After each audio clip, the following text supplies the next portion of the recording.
Sabi. Back! Nakaka-stress, nakaka-nervyos naman ito. Magandang hapon ho sa inyong lahat, mga kapuso at mga kapamilya.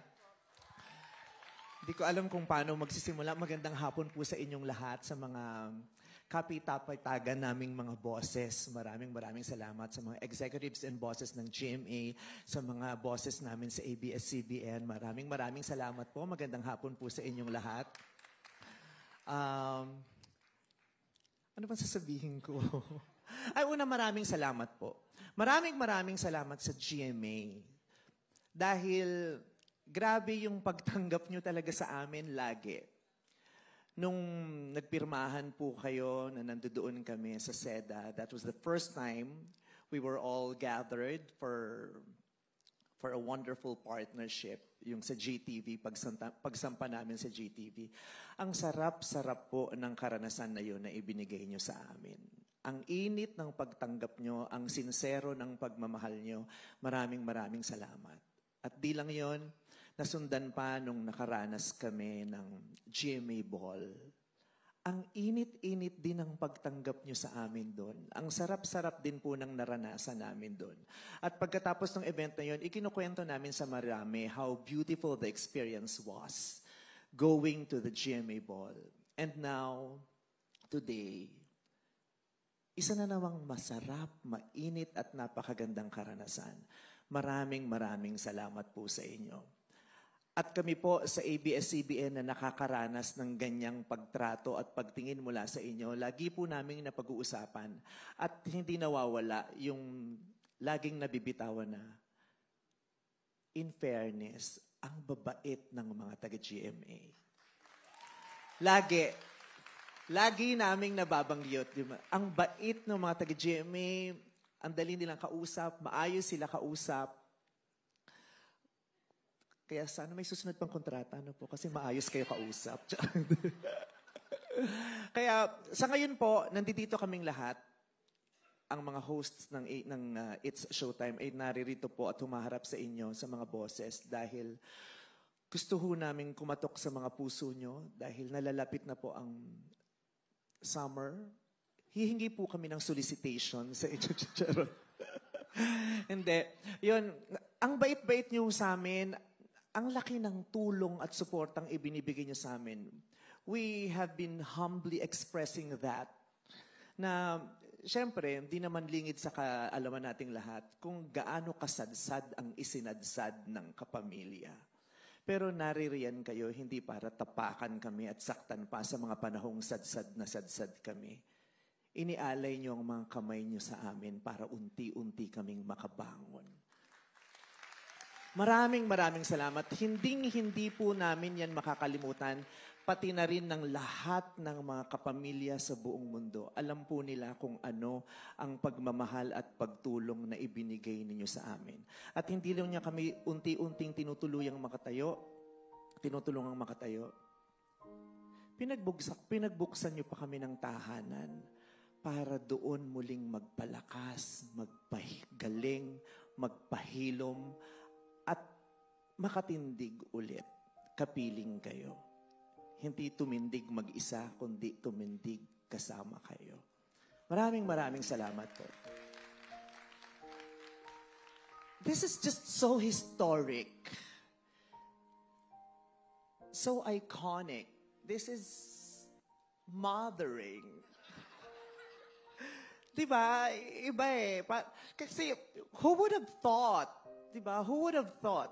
Hindi lang naman siguro ako nakaisip no na who would have thought na mangyayari ito? Magsasanib puwersa talaga na magsasama talaga ang ABS at GMA. Kasi nung nasa GTV tayo, parang ano lang yun eh.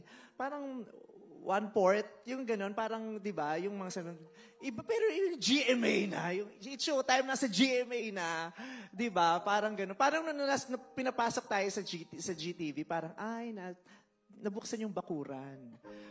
Pero nung GMA na, binuksan na talaga yung pinto. Alikas, dito tayo sa sala. Diba? Isinama tayo hanggang sa sala. Ang sarap-sarap lang. Wala siguro nakaisip nun kasi yung GMA at saka ABS, para siyang, alam niyo yung manggamit na 120 at 220 at 110 na hindi mo pwedeng pagsamahin kasi sasabog siya. Sabi nila, ang pag-ibig daw nagsisimula sa spark. Pero yung pag-ibig nyo ngayon at pagmamahal nyo sa isa't isa, hindi siya spark, sumasabog siya. At ang daming nakakaranas at nakakadama ng pagsabog nito. Diba, hindi mo maiisip yun na magsasama yung 110 at 220 kasi sasabog siya. Pero posibleng mangyari sa pamamagitan ng isang transformer. Diba? Dahil sa isang transformer, nagkakasundo yung 110 at 220. So, paano nag-connect yung 110 at 220 na GMA at ABS-CBN? Ano ang naging transformer? Hamon. Hamon ang naging transformer kung bakit kayong dalawa ay pinili niyong magsama. This is a transformative event. This is a transformative moment. Hindi ito agad nangyari, pero ngayong nangyayari na ito. This moment has a very strong, a massive transformative purpose. Massive transformative purpose. Kasi sa panahon ito, hindi naman kaila sa ating lahat, ang bigat, ang hirap ng buhay ng mga tahanan ng mga Pilipino. Ang bigat ng buhay ng mga Pilipino. At dahil mas mabigat ang pinagdadaanan ng mga Pilipino, may mas malaking pangangailangan ang bawat pamilya. Bukod sa pangangailangan ng pananalapi, ang daming pangangailangan ng mga pamilya. Pangangailangan sa karagdagang saya, pangangailangan sa tawa, pangangailangan sa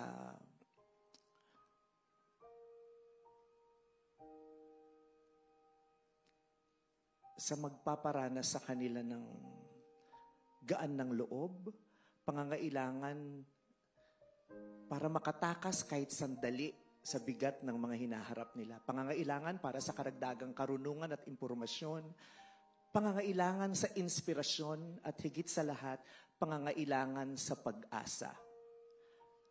At dahil sa pagsasama niyong dalawa, mas magiging madali iyon na makapagbigay tayo ng karagdagang tawa sa kanila, karagdagang saya, karagdagang impormasyon, karagdagang inspirasyon at pag-asa. Kaya maraming salamat po sa pagpili sa amin. Napakarami niyong pwedeng ibang piliin. Pero sa dulo, pinili niyo kami. Maraming salamat. At ngayon po na pinili niyo kami, halika na. Magsanib puwersa na tayo para mapanalunan at mapagtagumpayan ang mas malalaking hamon.